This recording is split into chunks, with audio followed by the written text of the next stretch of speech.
Bienvenue sur notre chaîne YouTube dédiée aux dernières intrigues et rebondissements de vos séries préférées. Aujourd'hui, nous plongeons dans un épisode palpitant de « Ici tout commence », diffusé en juillet 2024, où tension et mystère montent d'un cran autour de Rose et Jasmine. Dès l'aube, un baiser échangé près de la piscine entre Rose et Paul prend une tournure inattendue avec l'arrivée soudaine de Carla, qui révèle une photo compromettante.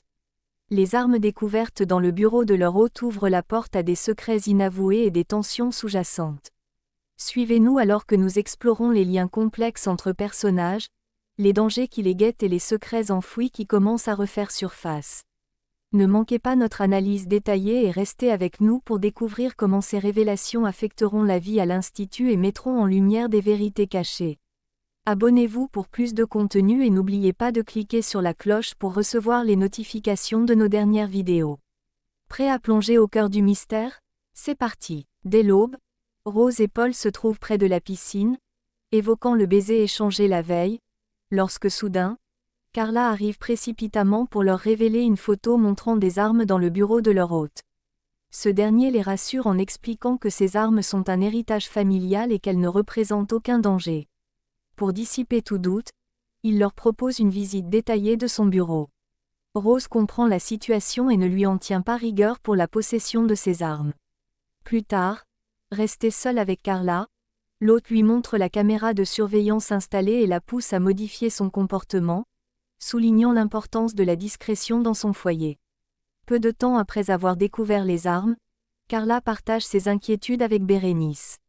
Cette dernière, écoutant attentivement, lui suggère de donner une seconde chance à leur hôte. Carla accepte alors de faire des efforts pour s'adapter à la situation. Pendant ce temps, Rose et Constance se retrouvent pour un moment de complicité et de confidence personnelle. Constance, épouse de Tessier, cherche à apaiser Rose en lui affirmant qu'elle n'a pas besoin de révéler tous les détails de sa relation avec Paul à sa fille, laissant entendre que certaines choses peuvent rester privées. Dans un autre coin de l'Institut, en cuisine, une tension romantique monte entre Suleiman et Cléo. Alors qu'ils sont sur le point de s'embrasser, leur moment est brusquement interrompu par Carla qui, ayant remarqué le potentiel de Cléo, lui propose spontanément de devenir sa seconde pour la journée, changeant ainsi le cours de leur interaction. À la fin d'une journée passée à la plage, le groupe revient pour découvrir un buffet succulent, méticuleusement préparé par Carla et Cléo. Sensible à l'atmosphère qui s'est créée autour d'elle, Cléo saisit l'occasion pour présenter ses excuses à ses amis pour son comportement antérieur, espérant rétablir de bonnes relations. Cependant, alors que la soirée semble se dérouler sans accroc, un cri perçant de Jasmine capte soudain l'attention de tous. Alarmés, ils se précipitent vers elle. Jasmine, visiblement bouleversée, pointe du doigt la piscine et leur révèle que l'eau s'est mystérieusement teintée de rouge, prenant une couleur aussi intense que celle du sang. Cette découverte macabre plonge instantanément le groupe dans une inquiétude palpable. Le jour suivant l'incident inquiétant de la piscine, Paul prend l'initiative de faire nettoyer l'eau. Intrigué et en quête de réponse, Rose s'approche de lui pour en discuter. Paul lui explique alors que quelqu'un a versé du colorant dans la pompe d'infiltration, ce qui a causé la coloration rouge de l'eau. Il partage également ses soupçons envers un voisin, révélant que ce dernier avait tenté d'acheter la villa en même temps que lui dans le but d'agrandir son propre terrain, ce qui pourrait motiver un tel acte de sabotage. Peu de temps après, Rose retrouve Constance et lui confie une observation troublante. Les événements de la veille lui rappellent étrangement un chapitre de son dernier roman. Cette coïncidence soulève des questions sur l'origine possible de l'incident, liant la fiction à la réalité de manière inattendue. Plus tard, Rose décide d'accompagner Paul chez le voisin controversé pour discuter de l'incident récent de la piscine. À leur arrivée, l'accueil est loin d'être chaleureux. Rose prend l'initiative d'expliquer la situation, mentionnant la transformation suspecte de l'eau de la piscine. Le voisin, cependant, se défend vigoureusement, affirmant qu'il n'a rien à voir avec cela et qu'il est trop accaparé par son travail pour s'engager dans de telles nuisances. Paul, insatisfait de cette réponse, rappelle à son voisin qu'il avait trouvé le temps, la semaine précédente, de crever ses pneus malgré son prétendu emploi du temps chargé. Face à cette accusation, M. Franchini, le voisin, rétorque en demandant des preuves, que Paul n'a malheureusement pas. Le ton monte rapidement et Franchini, irrité, leur demande de quitter les lieux tout en les insultant. Déterminé, Paul réplique en affirmant qu'il n'hésitera pas à impliquer la police pour faire la lumière sur cette affaire. Signifiant clairement que leur confrontation est loin d'être terminée. Suleiman, cherchant à passer plus de temps avec Cléo, l'invite à se joindre à une balade. Cependant, Cléo, bien que tentée, doit décliner l'invitation en raison de ses obligations professionnelles. Elle exprime néanmoins son désir de programmer une autre occasion pour une balade ensemble.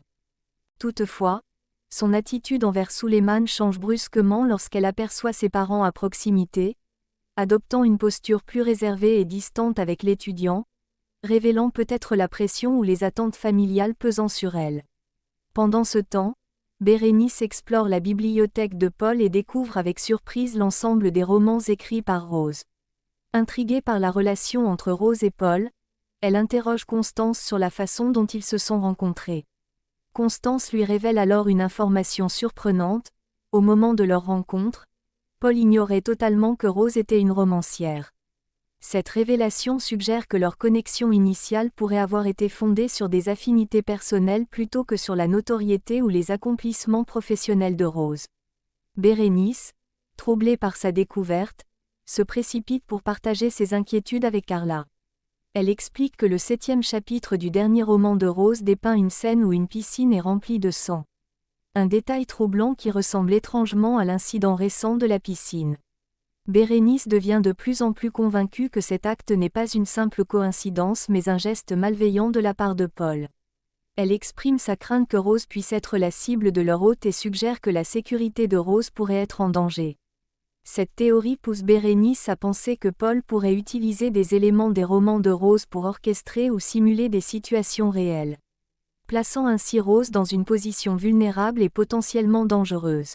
Carla, confrontée à cette hypothèse, doit désormais considérer la gravité de la situation et la possibilité que leur environnement ne soit pas aussi sûr qu'il y paraît. Nous voici arrivés à la fin de notre épisode spécial sur « Ici tout commence ». Comme vous pouvez le voir, les intrigues se densifient et les mystères s'approfondissent, laissant nos personnages dans des situations de plus en plus complexes.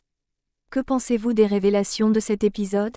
Paul est-il vraiment le manipulateur que Bérénice suspecte? Et quel sera l'impact de la découverte de la piscine rouge sur la suite des événements? N'hésitez pas à partager vos théories et réactions dans les commentaires ci-dessous. Vos perspectives enrichissent notre communauté de fans passionnés. Si cette analyse vous a plu, likez la vidéo, partagez-la et abonnez-vous à notre chaîne pour ne manquer aucun détail sur « Ici tout commence » et d'autres séries captivantes. Merci de nous avoir suivis jusqu'ici, et à la prochaine pour encore plus de mystères et de rebondissements. Bon visionnage et au revoir.